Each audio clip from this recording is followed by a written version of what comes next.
السلام علیکم۔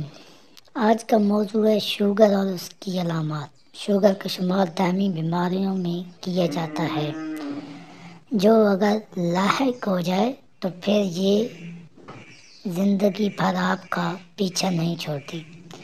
اس بیماری کی وجہ سے لاکھوں لوگ ہر سال موت کا شکار ہو جاتے ہیں، جبکہ یہ بیماری کسی کو بھی لاحق ہو سکتی ہے۔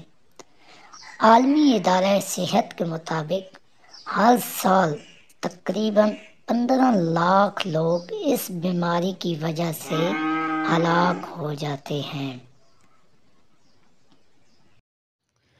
شوگر کا مرض لاحق ہونے کی وجہ سے متزاد علامتیں لاحق ہو سکتی ہیں۔ نمبر 1، وزن میں نمایاں کمی، معمول سے زیادہ پیشاب کا آنا خصوصاً رات کے وقت، پیاس کی شدت میں اضافہ، نظر کی کمزوری، زخموں کا ٹھیک نہ ہونا، بھوک کا زیادہ لگنا، بہت زیادہ تھکاوٹ کا احساس، جلد کی خشکی، ہاتھوں یا پاؤں میں سوئیوں کا چبھنے کا احساس۔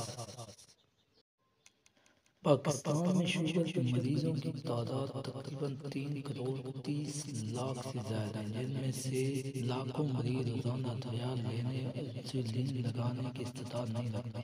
ملک بھر کے نامور ماہرین صحت کا کہنا ہے کہ پاکستان میں جس رفتار سے شوگر کا مرض پھیل رہا ہے، اس سے خدشہ یہ ہے کہ 2045 تک پاکستان میں اس مرض میں مبتلا افراد کی تعداد 6 کروڑ 20 لاکھ تک پہنچ جائے گی۔